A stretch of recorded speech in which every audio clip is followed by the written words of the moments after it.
Welcome to the Riskwiser Zone. I'm your host, Lewis. Let's get straight into it. We have two major stories breaking in the Indian financial sector. First, Brookfield-backed NBFC Shriram Finance is set to receive a massive investment of 20 crore from Japan's largest bank, MUFG.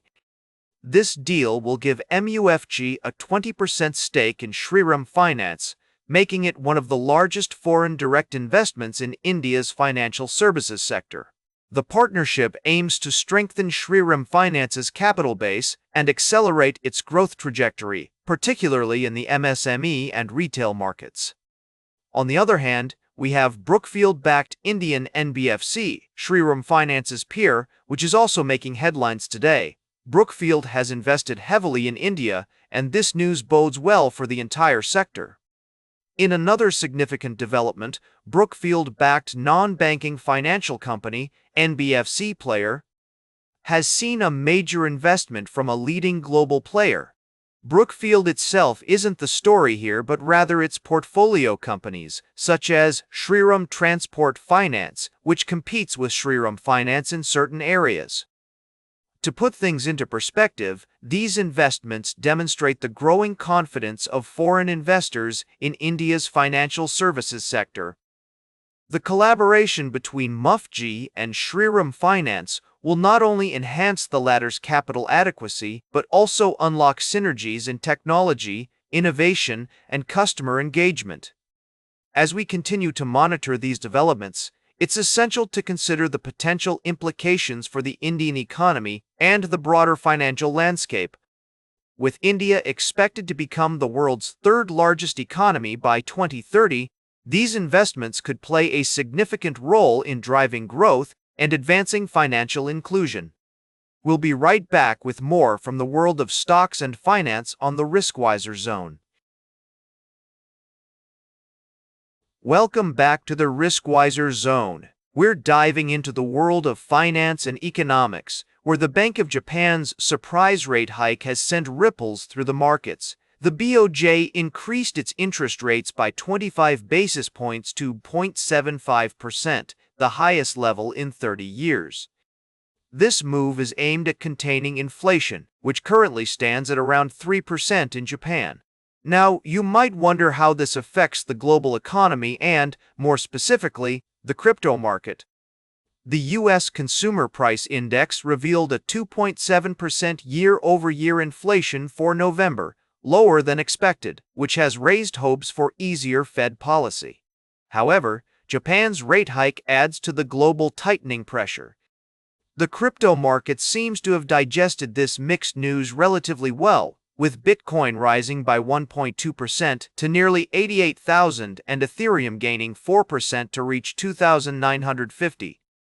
Historically, the crypto market can be volatile after CPI reports and interest rate decisions, but for now, it appears that risk assets are reacting positively. It's essential to note that the timing and scale of changes to interest rates and other monetary policies are a significant challenge for central banks. The Bank of Japan, like the Federal Reserve, struggles to balance the need to boost business activity and create jobs with the imperative of containing inflation. As we move forward, it's crucial to keep an eye on the U.S. Fed's signals, the yen's movements in the coming months, and the global liquidity level. These factors will likely influence the markets and help us better understand the implications of Japan's rate hike. Welcome back to the Riskwiser Zone. As we wrap up today's show, I'd like to shift our focus to the stock market and explore the possibilities of what's to come in 2026. We've had 3 consecutive years of growth, and many are wondering if this trend will continue or if it's due for a pullback. To put things into perspective, historically, the S&P index has climbed about 3 out of every 4 years since Standard & Poor's first started tracking it back in 1926. The average total return for the S&P index over the last 100 years is around 55%. However, as we've seen time and time again, the stock market tends to disregard averages. Instead, it often experiences extended periods of gains followed by short periods of sharp corrections.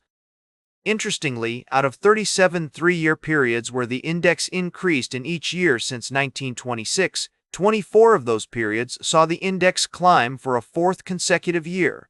This means that about 65% of the time, the S&P index has continued its upward trend into a fourth year. Now, I know some of you might be thinking, but what about when the market appears expensive? And yes, by many measures, the S&P 500 does appear pricey right now. There are also concerns about an artificial intelligence bubble, with big tech companies investing heavily in AI-related projects. Some analysts estimate that AI capital expenditures contributed significantly to the U.S. GDP growth in the first half of the year. However, as we've learned from past experiences, such as the dot-com bubble, it's impossible to predict when a bubble will pop. Famed investor Peter Lynch once said, "Far more money has been lost by investors in preparing for corrections or anticipating corrections than has been lost in the corrections themselves." This wisdom reminds us that trying to time the market can be risky and often leads to missed opportunities. So, can the stock market continue to climb in 2026? While nobody knows for certain, historical data suggests that a fourth consecutive year of gains is more likely than not. However, it's essential to keep in mind that past performance is not a guarantee of future results.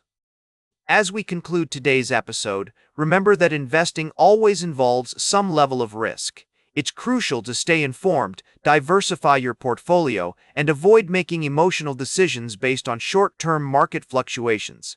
That's all for today's Riskwiser Zone. Remember to like, share, and subscribe. And until next time, keep your finances in check.